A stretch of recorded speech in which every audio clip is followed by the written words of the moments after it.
पाहताय JB TV news. बातमीत सत्यता हीच आमची ओळख। फिर्यादीच निघाली चोर। आईच्या 5,60,000च्या दागिन्यांच्या चोरीचा रचला बनाव।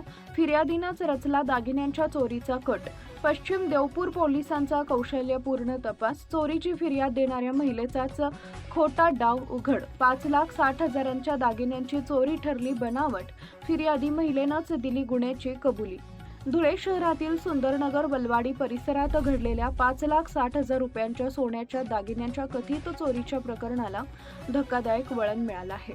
या प्रकरणात चोरीची फिर्याद देणारी महिलाच प्रत्यक्षात बनावट चोरीचा कट रचणारी निघाल्यानं एकच खळबळ उडाली आहे। या प्रकरणी सोनल भास्कर बागले, वय वर्ष 58, राहणार सुंदरनगर बलवाडी धुळे यांनी 8 मार्च रोजी पश्चिम देवपूर पोलीस ठाण्यात घरातून 90.30 ग्रॅम वजनाचे सुमारे 5,60,000 रुपये किमतीचे सोन्याचे दागिने चोरीला गेल्याची फिर्याद दाखल केली होती।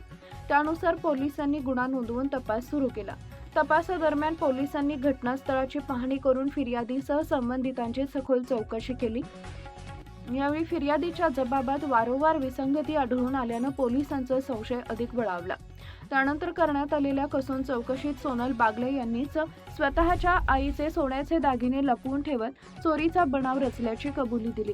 यानंतर पोलिसांनी आरोपीकडून 90.30 ग्रॅम वजनाचे सुमारे 5,60,000 रुपये किमतीचे सर्व सोन्याचे दागिने हस्तगत केले।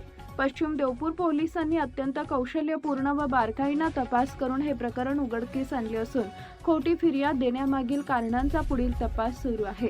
या कारवाईमुळे पोलिसांच्या तपासाचे कौतुक होत असून खोटी तक्रार करून कायद्याची दिशाभूल करणाऱ्यांविरोधात कठोर कारवाईचा इशारा देखील या घटनेतून मिळाला आहे।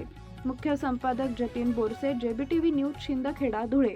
आपल्या परिसरातील महत्त्वाच्या बातम्या पाहण्यासाठी आजच आमच्या जेबीटीव्ही न्यूज चॅनलला YouTube वर सबस्क्राइब करा आणि बेल आयकॉन प्रेस करा।